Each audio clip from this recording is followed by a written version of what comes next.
Hey guys, welcome back to Dio and Mike Podcast. Yes, where we are welcome. being rooted in truth. And led by the Spirit. Oke, tema kita hari ini is small but mighty. Amen. Kecil Tapi hebat. perkasa. Perkasa. Haleluya. Kita ini membahas mengenai Gideon. Ya, Dan bagaimana Gideon yang dia paling muda dari antara keluarganya. Betul. Keluarganya yang paling kecil dari antara sukunya. Tapi Tuhan pilih anak muda ini yang merasa dirinya gak qualified untuk memimpin sebuah kegerakan yang besar. and saudara ini gak random. Kenapa? Karena 2 episode yang lalu kita membahas tentang generasi Yakub. Iya. Di mana in the midst of a generation yang sepertinya sedang krisis, Tuhan membangkitkan seorang sosok yang Ya. dimana Abraham punya 2 anak, Ishak punya 2 anak, tapi Yakub punya 12 anak. Ya. The greatest move of God. Esther kita bahas minggu lalu, Esther seorang yatim piatu, tidak masuk hitungan.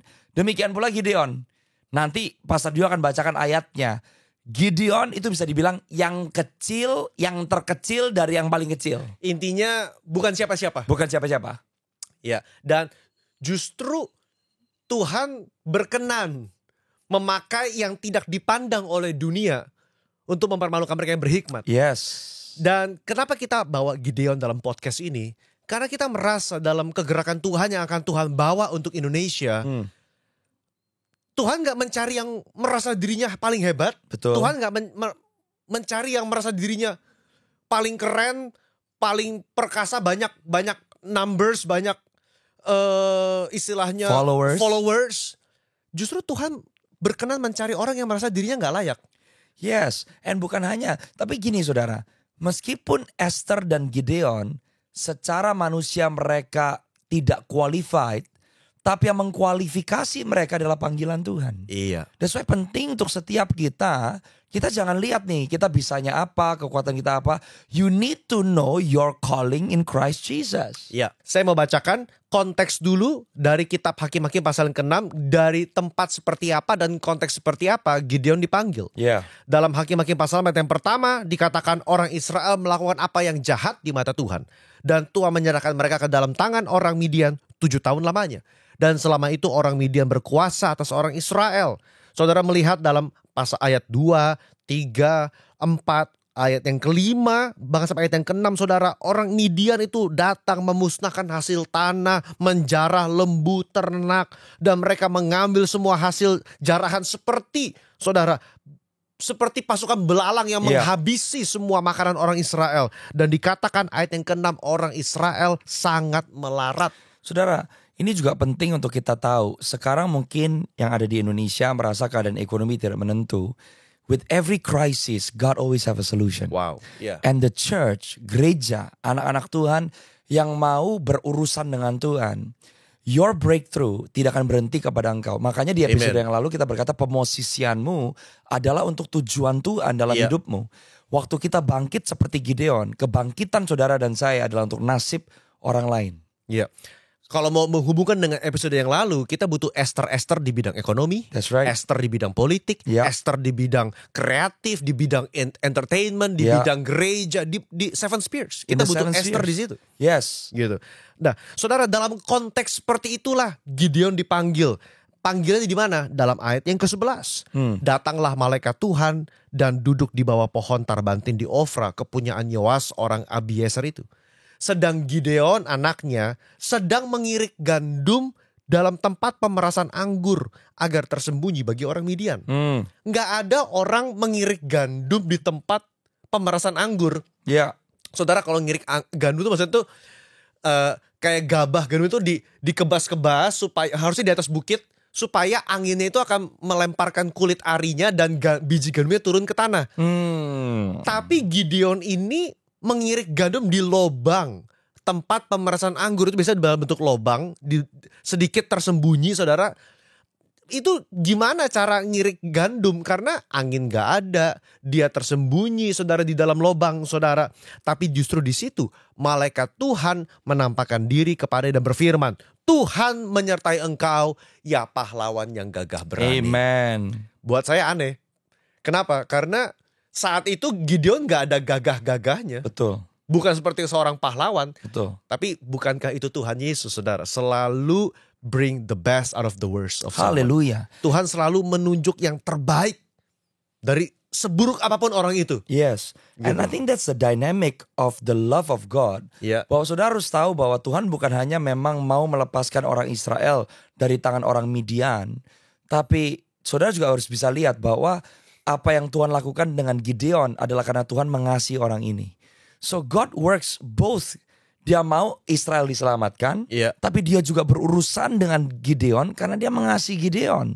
Karena yang menjadi destiny, kerinduan hatinya untuk Gideon. Jadi saudara juga harus bisa tahu bahwa di dalam segala hal yang terjadi di dalam kehidupan saudara, God has a specific plan with you. Amen. Tuhan punya rencana yang spesifik buat saudara.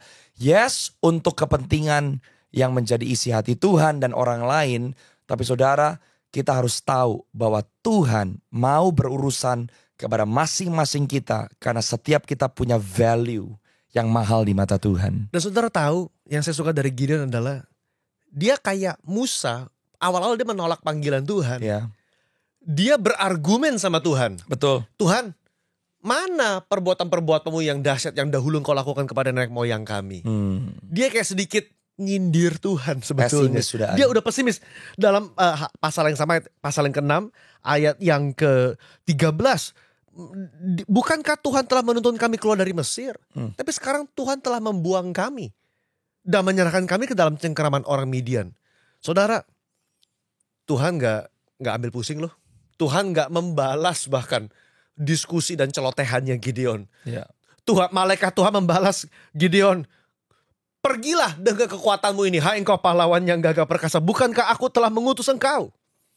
Saudara, mungkin hari ini kita adalah generasi yang mungkin banyak komplain, menggerutu. Ya, and seperti judul dari episode ini, mungkin kita kecewa, fair.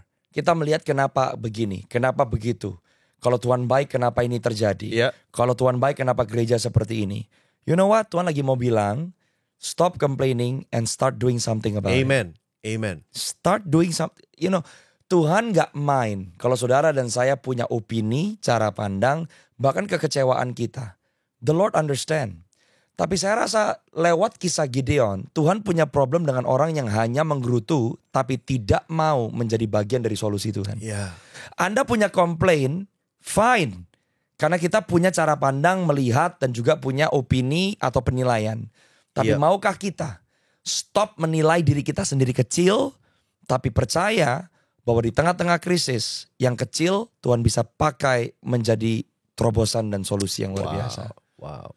Saudara, dalam ayat yang ke-16 kembali Tuhan meneguhkan panggilan kepada Gideon. Firman Tuhan berkata, tetapi akulah yang menyertai engkau. Sebab itu engkau akan memukul kalah orang Midian itu sampai habis. Saudara, singkat cerita, Gideon minta tanda, Tuhan memenuhi tandanya dan selesai. Dan saudara, Gideon gak langsung memukul kalah orang Midian. Saudara, Tuhan kasih tes sama Gideon. Berani gak kamu menghancurkan patung-patung persembahan berhala dari bangsa Israel ini? Runtuhkanlah mesbah Baal, kepunyaan ayahmu. Dan tebanglah tiang berhala di dekatnya. Saudara, saya percaya bagi generasi muda, ataupun berapapun usia saudara, ketika Tuhan memanggil untuk suatu pekerjaan yang besar, Tuhan memanggil untuk sebuah panggilan yang besar, Tuhan tahu kelemahan, Tuhan tahu batasan kita, dia tahu persis, dia gak langsung kasih saudara pekerjaan yang besar yang impossible. Dia akan mengetes ketaatan kita dari hal-hal yang kecil. Amen. Tuhan tes Gideon dulu. Oke, kamu berani gak? Sekarang kamu tebang dulu tiang berhala itu. Tuhan mungkin maunya Gideon melakukannya siang hari, tapi Gideon pun ketakutan, makanya dia lakukan malam-malam. You know what's powerful yang tadi Pastor Dio katakan? Ada dua hal, saudara. Sebelum setiap orang dipakai oleh Tuhan, God will always deal with the idols of our life. Setiap ilah-ilah dalam hidup kita harus kita kalahkan terlebih dahulu. And that's a small step. Berarti itu ngomong tentang personal discipline. Kita mau detach dari apa yang tadinya menjadi andalan kita, yang menjadi kepercayaan kita, yang menolak kebenaran. Tapi yang kedua, yang Pastor Dio katakan ini menarik. Dia takut sama keluarganya sendiri, tapi dia mentaati Tuhan meskipun dia lakukan di malam hari. esok harinya orang-orang bilang siapa yang melakukan hal ini. Dan waktu orang marah sama Gideon, ayah yang Gideon takuti berubah menjadi orang yang membela Gideon. Yang membela anaknya. When we obey God, God will turn your enemies into your supporters. Wow. When you obey God, Tuhan akan membuat yang buat kita mustahil jadi mungkin. Amen. Yang melawan kita bisa Tuhan kendalikan menjadi orang yang memberkati kita. That's powerful. Jadi kita juga mau encourage kepada anak-anak muda. Yes. Jangan takut. Jangan takut. Menjawab panggilan Tuhan. Step out. Keluar dari Simple zona nyaman. obedience. Taat. Sekecil apapun perintah Tuhan. Sekecil apapun. Sekecil. Kalau ilah kita ternyata adalah kita selalu mau menyenangkan orang, kita harus berhadapan dengan itu. Kalau ilah kita adalah kita takut mengecewakan orang, kita harus berhadapan dengan itu. And by the way, idols zaman dulu patung. Sekarang mungkin kita nggak ada patung di rumah. Tapi sometimes idols, and a lot of times idols itu nggak kelihatan. Betul. Kita menyembah apa? Our popularity. Kita menyembah apa? Money. Kita menyembah, I don't know. Our own reputation. Our own reputation. That's idols. Idols adalah apapun yang kita taruh menggantikan Tuhan. Betul. That's idols. Betul. Saudara harus tahu bahwa musuh terbesar kita bukan setan loh saudara. Musuh terbesar kita di dalam menjalani perjalanan iman kita adalah diri kita sendiri. That's why waktu Yesus dicobai di padang gurun, cobaan yang ketiga adalah kalau kamu mau nyembah aku, kata setan, semua kerajaan yang kamu lihat akan jadi milikmu. Saudara, kok kita disuruh nyembah setan, gak ada yang mau. Gak ada yang mau. Gak ada yang mau nyembah setan. Tapi seringkali kita menyembah ketakutan kita, kita menyembah kekhawatiran kita menyembah kenyamanan kita. It's all about worship. Dan kita harus keluar dari these idols yang gak kelihatan, tapi ternyata lebih sulit disingkirkan daripada setan. Dan kadang-kadang idols itu hal-hal yang baik loh. Yes. You know, the good things can become the idols. Your family. Wow. Your family. Your ministry. Your ministry can become your idol. Your career. Your career can become your idol. Your hobbies. Wow. Ketika Tuhan panggil kita keluar dari pekerjaan kita dan Tuhan minta kita masuk full time dan kita nggak mau, kenapa? Karena kita udah terlalu nyaman. Betul. Kita udah terbuai dengan segala kenikmatan yang pekerjaan itu berikan. Padahal Tuhan bilang, I gave you that job. Now I ask you to step out from the job. Dan kita udah gak mau. And Gideon, dia runtuhkan. Meskipun dia deg-degan, tapi yang menjadi inti yang saudara harus perhatikan, Gideon taat. Dia taat. Ketaatan itu yang Tuhan cari. Saudara, intinya Gideon pass the test. He passed the test. Dia meruntuhkan tembok sekalipun ketakutan karena malam-malam, tapi God honors his obedience. Yes. Tuhan melihat ketaatannya dan berikutnya Tuhan kasih peran untuk apa? Ya mengalahkan Midian. Betul. Wow. Gideon berpikir, saya akan kumpulkan pasukan yang banyak, pasukan yang besar, saudara. Dia bangun pagi-pagi, saudara. Dan saudara, dikatakan dia mengumpulkan kurang lebih 32.000 pasukan. Saudara, dia mengumpulkan banyak sekali pasukan, saudara. Ya, orang-orang ini maju menggabungkan diri dengan Gideon. Saudara, ya begitu banyak orang berkumpul. Saudara tahu nggak dalam pasal berikutnya, dalam Hakim-Hakim pasal 7, Tuhan malah berkata dalam ayat yang kedua, terlalu banyak rakyat yang bersama-sama dengan engkau daripada yang ku kehendaki untuk menyerahkan orang Midian ke dalam tangan mereka. Kenapa? Karena Tuhan berkata dalam ayat yang kedua bagian yang terakhir, jangan-jangan orang Israel memegah-megahkan diri terhadap aku sambil berkata, tanganku sendirilah yang menyelamatkan aku. I think our first takeaway dari kisah Gideon adalah bukan logika kita, tapi logika Tuhan. Not our logic, but it is God's logic. Not our might, but by His Spirit. You know, Pastor Dio, I just caught something when you said that. Waktu itu disebutkan bahwa, you know, di dalam setiap apa yang kita alami, saudara, Tuhan selalu menjaga keselamatan kita. Dia menjaga pribadi kita. Supaya kemenangan yang kita alami jangan sampai kemenangan itu yang akhirnya menyandung kita. So dengan tema ini juga small but mighty, saudara dan saya harus bisa tetap menjaga hati kita tetap kecil di hadapan Tuhan meskipun kita melakukan hal-hal yang besar untuk Tuhan. Saya jadi keingetan perkataan Yohanes Pembaptis. biarlah dia semakin besar, Tuhan Yesus semakin besar dan aku semakin kecil. You know, Pastor dia lagi ngomongin Yohanes Pembaptis ya. Saya baru ada perenungan. Iya. Yohanes Pembaptis berkata demikian, dia yang bisa dibilang tanda kutip usir murid-muridnya untuk ikut Yesus kan. Iya. Kamu ikut sama dia. Iya. The moment pelayanan Yesus mulai melejit, pelayanan Yohanes Pembaptis mulai meredup. Iya. Tapi Yohanes Pembaptis kehilangan posisinya karena dia ragu di akhir hidupnya. Iya. Bahkan Tuhan berkata tidak ada yang lebih besar yang lahir dari rahim seorang perempuan daripada Yohanes Pembaptis. Iya. Tapi yang terkecil di kerajaan surga lebih besar. Iya. Saya merenung, ada satu yang saya bisa tarik pribadi. Yohanes Pembaptis menyuruh murid-muridnya mengikut Yesus, tapi dia sendiri tidak pernah ikut Yesus. Yohanes Pembaptis, Kan dia suruh murid-muridnya, iya, ikutlah dia. iya. Tapi saya gak pernah baca di dalam Alkitab, Yohanes Pembaptis, meskipun pelayanannya udah mulai turun nih, Iya. dia tidak pernah pribadi mengikut Yesus. Saya lagi berpikir, what if? Kalau Yohanes Pembaptis pelayanannya sudah bisa dibilang mungkin udah gak ada atau ada skala kecil. Dia yang menyuruh murid-muridnya ikut Yesus. Kamu ikut sama dia. Tapi saya selalu bertanya, Kenapa dia sendiri gak ikut? Nggak ikut. Kalau sampai dia ikut, karena keraguan Yohanes Pembaptis adalah dia kirim kabar ke Tuhan Yesus berkata, ini kamu ini beneran gak sih yang kami Iya, nantikan atau iya. kita menanti yang lain? Dan dia udah di penjara itu. Dan dia udah di penjara. What if John the Baptist followed Jesus Before he was prison. before he was in prison? Kalau dia ikut Yesus, dia menyaksikan, dia melihat, mungkin dia punya relasi yang lebih dalam dengan Yesus. The doubt may not enter in. Di situ saudara saya juga jadi sadar gitu loh. Maksudnya gini, kita bisa melakukan semuanya baik, kita bisa melakukan semuanya benar, Iya. kita bisa melakukannya semuanya tepat, but at the end yang membawa kita kepada our true destiny is following Jesus, Iya. following Christ. Iya. Jadi di sini saya juga belajar bahwa kita punya pelayanan belum tentu kita ikut Yesus. Jangan-jangan kita mengikuti ambisi kita pribadi. That's it. Kita mengikuti goal kita sendiri. That's it. That's idol. And itu yang terjadi sama Gideon. Ya, Gideon, you have a destiny. Aku mau pakai kamu mengalahkan Midian. Tapi tetap Tuhan jaga.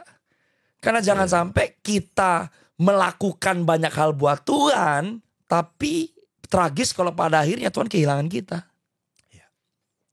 Dan saudara, Tuhan cut down itu that army gak main-main loh. Iya. Ya saudara mungkin juga sudah sering baca ceritanya dari 32.000 Tuhan cut 22.000, sisa 10.000.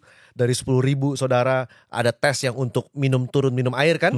Saudara lalu turun lagi. Saya langsung aja dalam ayat yang ke-6 pasal yang ke-7. Jumlah orang yang menghirup dengan membawa tangan ke mulutnya ada 300 orang. Tapi yang lain dari rakyat itu semuanya berlutut minum air. Iya. Dari 10.000 Tuhan buang 9.700. 300 yang minum air pakai tangan. That's gonna be my army. That's right. Saya rasa bukan soal kita perlu mendalami nih profetiknya minum air pakai tangan apa. The point is 300 tuh kecil. Betul. Betul. 300 tuh kecil. Kita seringkali mungkin melihat perspektifnya dari kenapa yang batch 1 kehilangan destiny, Iya. batch kedua. Tapi saudara harus bisa bayangkan gak? Ini Gideon Iya. yang lihat dirinya kayak belalang, Iya. yang melihat dirinya lemah, mau mimpin orang, berkata ya untuk Tuhan, mau perang, pasukannya dari 32.000 nyusut dari 300. Itu Gideon mikir apa itu ya? Saya kalau jadi Gideon pasti ketakutan banget. Yes. Jujur aja, Tuhan, aku udah penakut. Aku berhasil nih kumpulin 32.000. Iya. Sekarang Tuhan cut dari 32.000 jadi 300. Aku pasti ketakutan kalau jadi Yes. Gideon. Yeah, I cannot imagine what Gideon would. Dia mikir apa gitu loh. Tapi ya itulah kata Tuhan, not by your power nor by your might, But by my spirit. but by my spirit, saudara. Bahkan, saudara, bahkan kalau saya boleh lanjut nih ya, kalau saya boleh lanjut, saudara. Tuhan punya belas kasihan buat Gideon loh. Tuhan tahu dia takut. Betul. Tuhan tahu dia takut. Saudara, kalau kita baca lebih lanjut, Tuhan suruh Gideon, ayo serbu, ayo langsung turun. Iya. Dengan 300 ini bangun, ayat yang ke-9, turunlah sebab telah kuserahkan mereka ke dalam tanganmu. Tapi Tuhan ngomong ayat yang ke-10, jika engkau takut That's right. untuk turun menyerbu, ya udah deh. Kamu turun dulu sama pura bujangmu ke Wow. perkemahan itu. Kamu dengar apa yang mereka sedang ngomongkan, maka kamu akan mendapatkan keberanian untuk turun menyerbu. I wonder. Tadi Pastor Mike ngomong, ternyata pemimpin bisa takut juga ya. Bisa. And that's small, saudara. Small mungkin saudara dan saya punya iman yang mungkin bukan iman yang mighty. Kita masih bisa ragu dengan diri kita sendiri. Tapi obedience, Ya. ketaatan membuat yang kecil itu cukup untuk dipakai oleh Tuhan gitu. Ternyata Gideon takut. Kan gak fair. Batch yang pertama suruh pulang karena mereka ketakutan. 22.000 hilang. Tapi ini Ketakutan. pemimpinnya juga takut. Pemimpinnya juga takut. Tapi kok bisa Tuhan maklum gitu. Bahkan dikatakan oke, kalau kamu takut ya gak apa-apa. Kamu bawa bujangmu. Iya. Jadi I think di mata Tuhan it's no problem kalau kamu takut gitu. Tapi Gideon is willing to keep on taking small steps of faith. I think what's more important instead of your confidence is your small step of obedience. Yes. Your obedience matters more to God than your self-confidence. Yes. Kalau dalam bahasa Indonesianya, ketaatan-ketaatan kecil saudara lebih penting bagi Tuhan ketimbang kita pede, Iya. percaya diri. Iya. Mendingan kita nggak pede, tapi kita melangkah. Iya. Ketimbang kita terlalu pede, nggak pernah mau melangkah. Oh come on. Hari ini kita memanggil generasi muda, ayo melangkah. Take a step. Kalau saudara dipanggil full time, full heart in the ministry, ayo melangkah. Small steps. Small steps. Kamu gak perlu pikirin 10 tahun ke depan jadi seperti apa tahun depan. Just take that first step of Ya, faith. ya. You will see the great big God, Tuhan yang besar akan berjalan bersama dengan saudara. Kalau saudara dipanggil membuka persekutuan doa di kampusmu, di sekolahmu, lakukan dulu. Ya. Mungkin cuma 1 orang yang datang, cuma 2 orang. That's a small step. Saudara, that's a small obedience. Dan Tuhan menghargai itu. Yes. Yang penting saudara terpanggil apa tidak. Saudara yang lagi menyaksikan, Anda punya hati, ide untuk membuka bisnis yang baru. Ya, Take a small step of faith. ya, Ask the Lord for the vision ya. dan ambil langkah. Karena di tengah-tengah keadaan ekonomi yang mungkin tidak menentu, saudara dan saya orang percaya hidup di bawah perekonomian surga. Dan kita tidak ditentukan oleh karena apa yang terjadi di sekitar kita. Hidup kita ditentukan oleh apa yang keluar dari bibir lidah Tuhan. Dan saudara, ketika Gideon membawa pura bujangnya ke perkemahan, mereka menyelinap masuk. Ini menarik. Malah Gideon sampai di situ ayat ke-13, kebetulan. Ya, saudara tahu deh kalau udah ada kata kebetulan. That's not a coincidence. Correct. That is God's. Kebetulan ada seorang Midian menceritakan mimpinya kepada temannya. Aku bermimpi ada sekeping roti jelai terguling masuk ke perkemahan orang Midian. Setelah sampai ke kemah ini, dilanggarnya kemah ini, roboh semua, hancur. Temannya berkata, itu tidak lain dan tidak bukan adalah pedang Gideon bin Yoas. Allah telah menyerahkan kita kepada Gideon. Come on. Saudara, bahkan Gideon mendapatkan konfirmasi dari mimpi orang Midian yang gak kenal Tuhan. Ya. What are the odds, saudara? Datang ke sana kebetulan. Saya mau katakan, saudara, kadang-kadang kebetulan dalam hidupmu bukan kebetulan. Amen. You know, the coincidences in your life are not just a mere coincidence. Dan ini menunjukkan bahwa yang memenangkan peperangannya Tuhan. Tuhan. It's all God. Iya, Tuhan cuma perlu ketaatan kita iya, untuk dia tunggangi. iya. Supaya dia bisa melakukan apa yang hanya dia yang bisa lakukan. Tapi dia tidak mau melakukannya tanpa kita. Dan ujung-ujungnya kemuliaan semua kembali kepada Tuhan. Haleluya. Karena Gideon cuman hanya menjalankan saja. That's right. Tuhan sudah beresin di depan. Yes. Tuhan udah siapin. Yes. Dan saudara tahu strateginya bagaimana? 300 orang ini, saudara. 300 orang melawan berapa? Saya nggak tahu berapa ribu pasukan Midian, saudara. Mereka bawa suluh. Suluh. Mereka bawa sangkakala. That's right. Suluhnya ditaruh dulu di dalam kendi supaya nggak kelihatan apinya lagi jalan kan, ada strategi. Yeah. Ada, kita bisa bicara mengenai unity, Yeah. ya kan? Kita bisa bicara mengenai api Roh Kudus. Kadang-kadang Yeah. saya dengar khotbah ada orang menerjemahkan 300 orang ini memegang obor, memegang api Roh Kudus, api Tuhan. Oke, saudara, mereka tiup sangkakala. Orang Midian kaget karena lagi istirahat, lagi tidur, ngelihat obor api yang begitu banyak. Mereka pikir mereka habislah sudah dikepung. Tapi sebetulnya mereka udah ciut duluan. Betul. Tuhan sudah berperang di depan Gideon, saudara. Jadi take away berikutnya, saudara, yang kita mau share adalah begini, the power of unity. Kalau dalam hari-hari terakhir Tuhan kasih strategi. Saudara, kita bikin podcast ini juga untuk apa? Salah satu agenda kita. Kita dengan podcast ini kita mau memanggil, mengencourage setiap gereja lokal, hamba-hamba Tuhan yang mendengar, pemimpin-pemimpin muda yang mendengar. Saudara mungkin kecil di daerahmu, gerejamu cuma 50 orang, gerejamu cuma 100, persekutuan doamu cuma 30 anak muda, youthmu cuma 20, gak apa-apa. Justru kita memanggil, yuk kolaborasi, menangkan daerahmu, doakan buat daerahmu.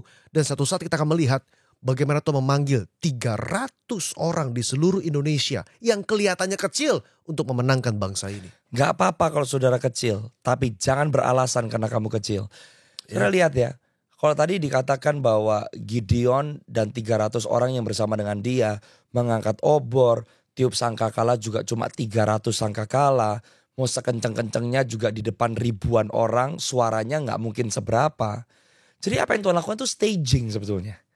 Yang kecil bisa menjadi besar dan dahsyat kalau dilakukan karena harapannya terpaut kepada Tuhan yang besar.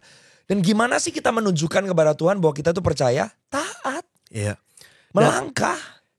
Oke, ini saya belum diskusikan dengan Pastor Michael. Cuman ya I felt ini nanti tim bisa edit jadi reels. In this reels kita mau memanggil, kita mau minta bantuan teman-teman, pendeta, hamba Tuhan. If you know that there are orang-orang yang saudara kenal yang memegang obor revival. 20 tahun lalu, 40 tahun lalu di daerahmu, bisa gak saudara chat di DM? Saudara ketik dalam kolom komen, Pastor, di daerahku, di Semarang, Surabaya, di NTT, di Cirebon, di Bandung, di Palu, di Kalimantan. Ini ada orang-orang yang Tuhan panggil, anak-anak muda yang Tuhan panggil untuk membawa kegerakan rohani. We would like to connect with you guys. We would like to. Karena saudara adalah 300 orang yang Tuhan siapkan. Dan mungkin itu terjadi mungkin 20 tahun lalu, 30 tahun lalu. Dan sekarang saudara sudah menjadi masuk dalam kegerakan, saudara memiliki gereja hamba Tuhan. We would like to hear your story. Bulan Juli nanti kita akan mengadakan call to action memanggil youth leaders. Kalau saudara tahu bahwa kamu memegang api kebangunan rohani untuk wilayah daerahmu, please come. Karena kita semua harus bersatu seperti 300 pasukan Gideon. Kita buka Zoom deh nanti deh. Kecil, no problem. Because it's about the mighty God. It's about the mighty God. It's not about us. It's not about us. Tapi ini bicara tentang Tuhan. And you know what? Kita gak tahu kebangunan rohani yang berikutnya akan segera terjadi di Indonesia. Bentuknya seperti apa. Dan saya percaya bukan bagian kita untuk tahu akan seperti apa. Itu urusan Tuhan. We just have to do our part. Kita harus lakukan bagian kita. And this is what we are doing through this podcast. We are calling the 300 people. Small but mighty. Oh, haleluya.